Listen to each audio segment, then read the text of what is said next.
नमस्कार. वेळ कमी आहे आणि 2 बॉलमध्ये 2 छक्के मारायचे. जेवढं शक्य होईल तेवढं बोलण्याचा थोडक्यात प्रयत्न करतो.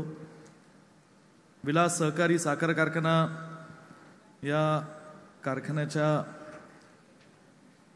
आज संपूर्ण या परिसरामध्ये महाराष्ट्राचे ज्येष्ठ नेते, आपल्या सर्वांचेच लोकप्रिय नेते आणि आपल्या सर्वांचे मार्गदर्शक, ज्यांनी या लातूरच्या मातीतून महाराष्ट्रामध्ये काँग्रेस पक्षाच्या विचारातून एक नवा इतिहास घडवला आणि ज्यांनी लातूरच्या याच मातीतून महाराष्ट्राचं खंबीर असं नेतृत्व केलं, असे लोकनेते आदरणीय स्वर्गीय विलासरावजी देशमुख साहेबांच्या पूर्णकृती पुतळ्याच्या अनावरणाच्या समारंभाला उपस्थित असणारे, इथे ज्यांच्या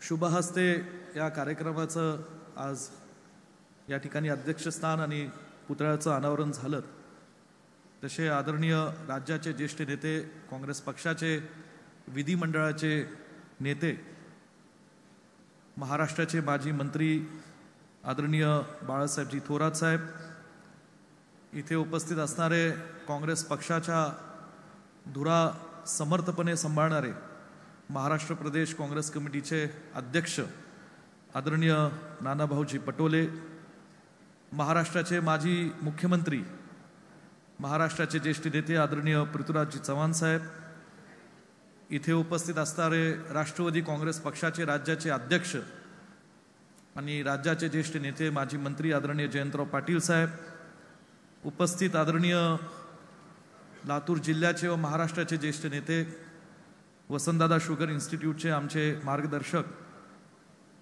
सहकार क्षेत्रातलं एक अत्यंत जाणतं व अभ्यासू व्यक्तिमत्व आदरणीय दिलीपरावजी देशमुख साहेब, उपस्थित देशमुख कुटुंबातील सर्व सदस्य आदरणीय काकी, ज्यांच्या निमंत्रणाला मान देऊन आपण सर्वजण मोठ्या संख्येने इथं उपस्थित राहिलोत, असे महाराष्ट्राचे आमचे तरुण तडफदार नेते, माजी मंत्री आदरणीय अमितजी देशमुख, सन्मान्य रितेशजी देशमुख, सन्मान्य आमदार माझे विधिमंडळाचे सहकारी धीरजजी देशमुख, व्यासपीठावर उपस्थित सर्व आदरणीय चंद्रकांतजी हंडोरे साहेब, नवनिर्वाचित राज्यसभेचे सदस्य, कोल्हापूरचे नेते, आमचे थोरले बंधू सन्मान्य सतेज उर्फ बंटीजी पाटील आणि व्यासपीठावरील सर्वच प्रमुख मान्यवर, उपस्थित सर्व लातूरकर, स्वर्गीय विलासरावजी देशमुख साहेबांवर प्रेम करणारे, केवळ लातूर जिल्ह्यातील नव्हे महाराष्ट्राच्या सर्व कानाकोपऱ्यातून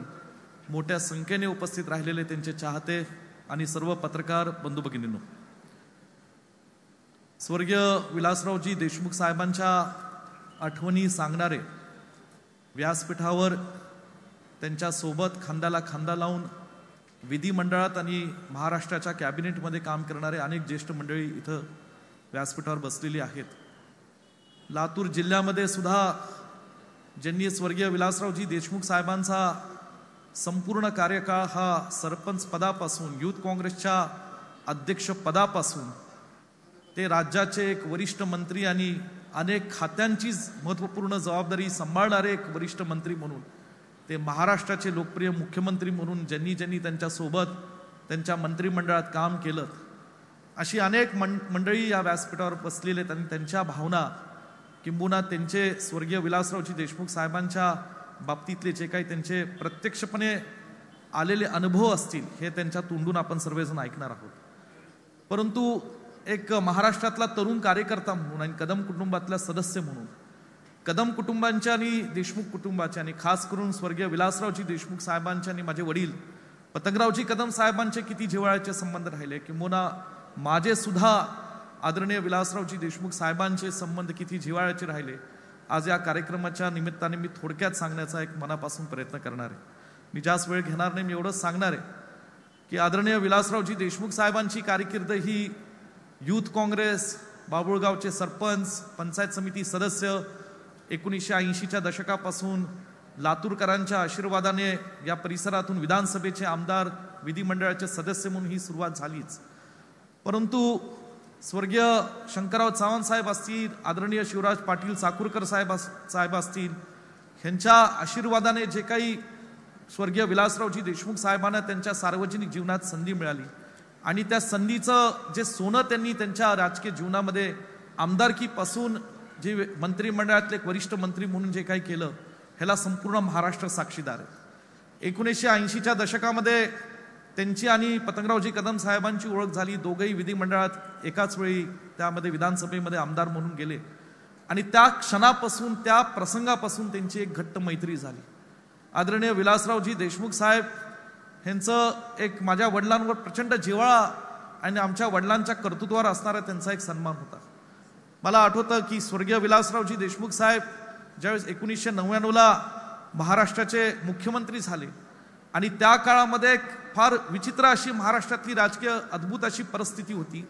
ज्यावेळेस नुकतीच राष्ट्रवादी काँग्रेस पक्षाची स्थापना 1999ला झाली होती आणि महाराष्ट्राच्या अशा परिस्थितीमध्ये काँग्रेस पक्षाची धुरा कोण सांभाळणार आणि त्यावेळेस विलासरावजी देशमुख साहेब एक फौलादी पुरुष म्हणून या ठिकाणी महाराष्ट्राच्या राजकारणात समोर आले आणि त्यांनी महाराष्ट्राची धुरा या ठिकाणी सांभाळली आणि महाराष्ट्राच्या तमाम काँग्रेस पक्षाला आधार देत, बळ देत, एक दिशा देत त्या ठिकाणी त्या काळामध्ये त्या परिस्थितीमध्ये काँग्रेस पक्षाचे आमदार मोठ्या संख्येने निवडून आले. महाराष्ट्राच्या कानाकोपऱ्यात, विदर्भात असेल, उत्तर महाराष्ट्रात असेल, पश्चिम महाराष्ट्रात असेल, अनेक नेते मंडळींनी त्यांना साथ दिली. कुणी आपल्या जिल्ह्यातनं असंख्य आमदार निवडून आले काँग्रेस पक्षाच्या विचाराने.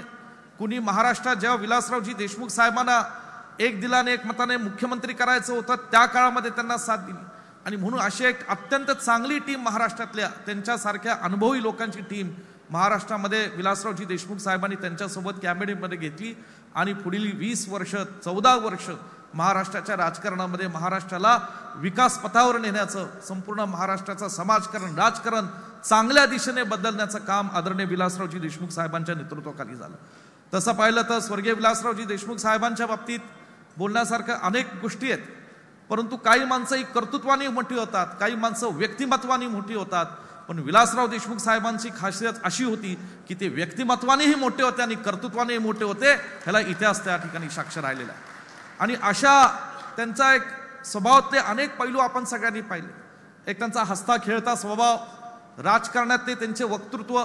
आजही सोशल मीडियावर जेव्हा जेव्हा काँग्रेस पक्ष अडचणीत येतो आणि काँग्रेस पक्ष हा संघर्षाच्या प्रवासातनं जातो तेव्हा काँग्रेस पक्षाच्या बाबतीतली त्यांची जी काही भाषणं आहेत ही सोशल मीडियाच्या व्हॉट्सअपवर फिरत असतात आणि तरुणांना आणि काँग्रेस पक्षाच्या कार्यकर्त्यांना एक त्यांच्या भाषणाच्या माध्यमातून एक नवी ऊर्जा मिळत असते. मला आठवतं स्वर्गीय पतंगरावजी कदम साहेबांच्या बाबतीत त्यांचे अत्यंत जिव्हाळ्याचे संबंध राहिले. कदम साहेबांना डायबिटीज होता, त्यांना माहीत होतं. कॅबिनेटमध्ये पतंगरावजी कदम साहेब एक ज्येष्ठ मंत्री म्हणून त्यांच्या शेजारी बसायचे. त्यांच्यासमोर काही खायचं प्लेट आलं की विलासरावजी देशमुख साहेब अत्यंत काळजीपूर्वक कदम साहेबांना ह्यांना खायला देऊ नका, गोड देऊ नका, अशा प्रत्येक गोष्टीमध्ये त्यांची पतंगरावजी कदम साहेबांच्या माझ्या वडिलांची काळजी घेत होते. माझ्या बंधूंचं अभिजित कदमांचं दुःखद निधन 1999ला झालं आणि त्या प्रसंगामध्ये स्वर्गीय विलासरावजी देशमुख साहेब महाराष्ट्रामध्ये एक मुख्यमंत्री म्हणून काम करत होते, परंतु पतंगरावजी कदम सहकारी म्हणून नाही तर एक आपल्या कुटुंबातले सदस्य म्हणून एकदा नव्हे तर दोनदा नाही 3दा माझ्या वडिलांच्या सांत्वनासाठी सुखुद्द विलासराव देशमुख साहेब पुण्यापासून ते मुंबईपर्यंत आले होते. एक दिवशी एका महिना ओलांडल्यानंतर ते मुख्यमंत्री असताना अग्रदूत बंगल्यात आले आणि माझ्या वडिलांची बंद खोलीत तब्बल एक अर्धा पाऊण तास त्यांनी चर्चा केली आणि सांगितली की पतंगरावजी कदम, तुम्ही नुसते आज एक काँग्रेस पक्षाचे मंत्री नाही तर आज अभिजितचं जे दुःखद निधन झालंय हे सगळं आज बाजूला सोडून महाराष्ट्राला आणि मला विलासरावना तुमची गरज आहे म्हणून या ठिकाणी माझ्याबरोबर तुम्ही आता परत बाहेर पडलं पाहिजे ही भावना त्यांनी व्यक्त केली. हे एका छोट्या मोठ्याचं काम नाही, हे सुद्धा सांगायला, हे करायला प्रत्यक्षपणे जीवनामध्ये मनाचा मोठेपणा लागतो आणि ते मनाचा मोठेपणा आयुष्यभर विलासरावजी देशमुख साहेबांनी केवळ त्यांच्या कुटुंबातल्या सदस्यांकरता नाही, त्यांच्या मित्रमंडळींकरता नाही, हितचिंतका करते, तो शत्रूंकरता सुद्धा जपासला. म्हणून विलासरावजी देशमुख हे महाराष्ट्र नाही तर हिंदुस्थानातले एक त्या ठिकाणी एक आदराचं आणि सन्मानाचं एक व्यक्तिमत्व आणि नेतृत्व ठरलं. आदरणीय देशमुख साहेबांचा जी संस्था माझ्या वडिलांनी स्थापन केली त्या भारतीय विद्यापीठाच्या अनेक ऐतिहासिक प्रसंगांमध्ये, अनेक वास्तूंमध्ये ज्या ठिकाणी आम्ही शाळा कॉलेजेस उभे केले त्या प्रत्येक ऐतिहासिक प्रसंगामध्ये विलासराव देशमुख साहेबांचा त्याला स्पर्श लागलेला आहे. येईल त्या ठिकाणी, येईल त्या प्रसंगामध्ये कुठलाही त्यांनी कार्यक्रम डावला नाही. माझ्या साध्या गोष्ट सांगायची म्हणली, माझ्या बंधूंच्या स्मरणार्थ मी राष्ट्रीय स्तरावरच्या स्पर्धा या ठिकाणी भरवल्या होत्या. मी देशमुख साहेबांना फोन केला थेट मोबाईलवर आणि त्यांनी उचलला आणि मला सांगितलं, साहेब मला एका कार्यक्रमासाठी बोलवायचं आहे, तुमची वर्षा बंगल्यातली वेळ हवी. मला म्हटलं नेमका काय कार्यक्रम आहे? मी म्हटलं साहेब माझ्या बंधूंच्या सन्नास फुटबॉल स्पर्धा घ्यायच्यात आणि तुम्ही यावं अशी माझी इच्छा आहे. मला म्हटले ठीक आहे मी येतो. मग म्हटलं कधी येऊ भेटायला? मला म्हणले अजिबात भेटण्याची गरज नाही विश्वजित, अभिजितचा कार्यक्रम आहे ना, नुसतं तू फोनवर सांगितलं, ज्या दिवशी तू म्हणशील त्या दिवशी आणि त्या क्षणाला विलासराव देशमुख तिथं हजर राहतील. एवढा मनाचा मोठेपणा असणारा मुख्यमंत्री मग महाराष्ट्रात कधी पाहिला नाही. आज त्या मुख्यमंत्र्याची पदोपदी क्षणोक्षणी या ठिकाणी आपल्या सर्वांना आठवणांनी जाणव होते, हे निश्चितपणे माहिती. कुठल्याही कर्तृत्वान वडिलांना सर्वात मोठा समाधान आणि आनंद केव्हा असतो? जेव्हा आपली पुढची पिढी ही कर्तृत्वानी ह्या ठिकाणी निघते. आणि आज मला मनापासून आनंद वाटतो की आदरणीय विलासराव देशमुख साहेबांचा वैचारिक वारसा, कर्तृत्वाचा वारसा हा अत्यंत समर्थपणे या ठिकाणी अमित देशमुख, धीरज देशमुख आणि रितेश देशमुख इथं सांभाळत आहेत. आज अमितजींची जी काय युवा नेता म्हणून या ठिकाणी अपेक्षा आहेत आणि जी काय महाराष्ट्र त्यांच्याकडे आशेने पाहतोय, ह्याला आज सगळेजण आपण इथे साक्षीदार आहोत. आज धीरज देशमुख एक तरुण तडफदार विधिमंडळातले आमदार म्हणून आमचे काम करतात. जिल्हा मध्यवर्ती बँकेचे चेअरमन म्हणून जिल्हा मध्यवर्ती बँकेच्या माध्यमातून लातूरकरांचं मन जिंकण्याचं काम केलं. आणि रितेशनी तर या ठिकाणी केवळ महाराष्ट्रात नाही तर हिंदुस्थानामध्ये या ठिकाणी मराठा समाजाचं, लातूरकरांचं नाव पोचण्याचं काम केलं असं म्हणलं तर चुकीचं ठरणार नाही. एवढं त्यांनी नुसती आज सगळ्यांची मनं जिंकण्याची कामं केली. आणि संपूर्ण देशमुख कुटुंबाची पुढची पिढी आज समर्थपणे आज विलासराव देशमुख साहेबांचा या ठिकाणी एक विचारांचा वारसा, कर्तृत्वाचा वारसा, लोकसेवेचा वारसा आज समर्थपणे या ठिकाणी जोपासतायत, ह्याचा मनापासून मला या ठिकाणी आनंद आहे. आणि म्हणून अमित भैया मला तुम्हाला नम्र विनंती, जेव्हा जेव्हा काँग्रेस पक्ष या ठिकाणी अडचणीत येतो तेव्हा स्वर्गीय विलासराव देशमुख साहेबांची आठवण येते. 2014ला देशमुख साहेब हयात असते तर महाराष्ट्राची सत्ता ही कधी काँग्रेसची गेली नसती, हे मी ठामपणे या ठिकाणी सांगतो.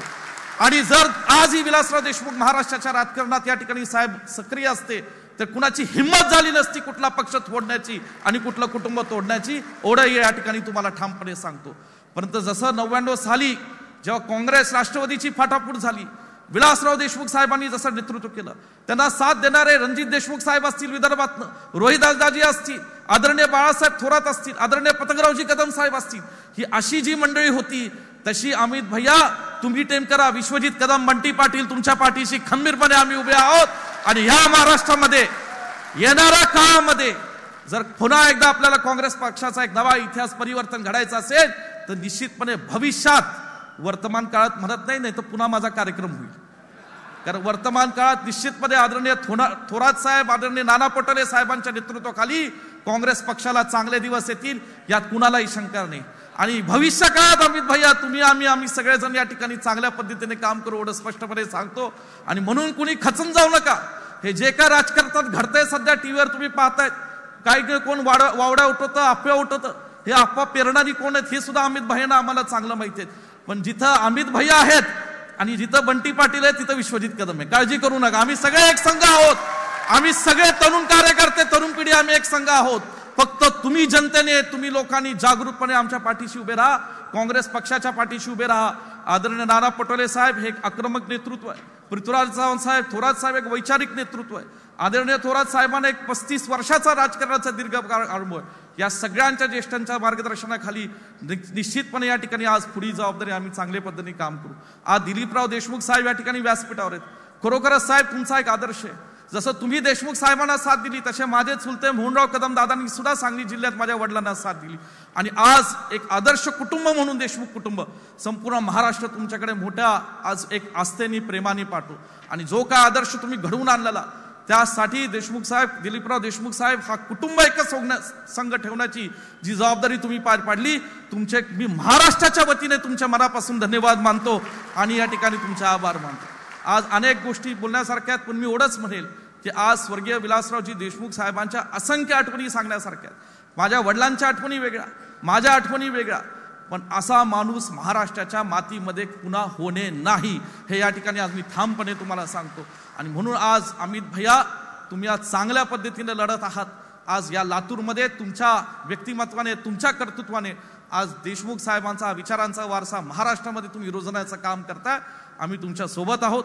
पुन्हा एकदा मी आज स्वर्गीय विलासरावजी देशमुख साहेबांच्या आज प्रतिमेला नम्रपणे अभिवादन व्यक्त करून आज ह्या त्यांच्या पूर्णकृती पुतळ्याचं आज जे उद्घाटन झालं त्याकरता संपूर्ण विलासराव देशमुख साहेबांच्यावर प्रेम करणाऱ्या कार्यकर्त्यांचं आणि विकास सहकारी साखर कारखान्याच्या कार्यकर्त्यांचं संचालकांचा आभार मानून इथंच थांबतो.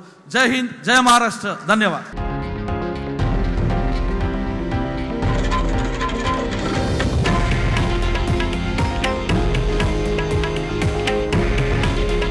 हे आहे देशातील नंबर 1 न्यूज नेटवर्क आणि आपण पाहत आहात TV9 मराठी. काळजी तुमची, हित महाराष्ट्राचं.